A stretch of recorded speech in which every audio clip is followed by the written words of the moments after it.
Elle reflète nos croyances les plus profondes et ceux que nous considérons comme importants et vrais. Lorsqu'une relation nous demande d'abandonner ou d'ignorer ses valeurs, cela compromet non seulement notre intégrité personnelle, mais peut également conduire à un profond sentiment d'insatisfaction et de malaise.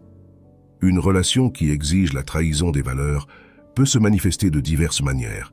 Elle peut impliquer d'être poussé à agir contrairement à ceux que nous croyons justes, de tolérer des comportements que nous trouvons inacceptables, ou même de sacrifier des aspects importants de notre identité.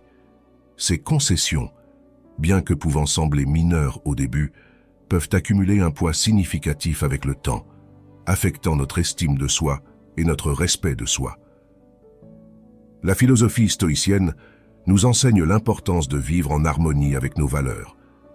Cela signifie avoir le courage de prendre des décisions difficiles, de nous éloigner de situations qui nous détournent de notre chemin, et de chercher des relations qui respectent et reflètent nos principes les plus fondamentaux.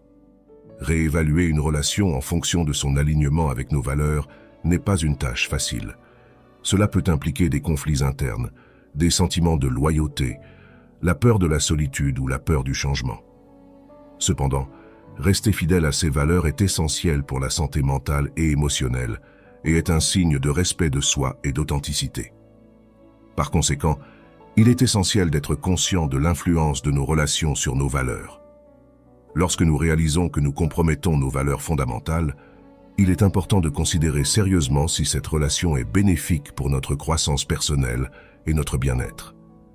Choisir des chemins qui s'alignent avec nos valeurs n'est pas seulement un principe stoïcien, mais aussi une étape vitale vers une vie authentiquement épanouissante. Numéro 8. Lorsque la relation n'est pas réciproque. La réciprocité dans toute relation est un facteur clé pour sa santé et sa durabilité.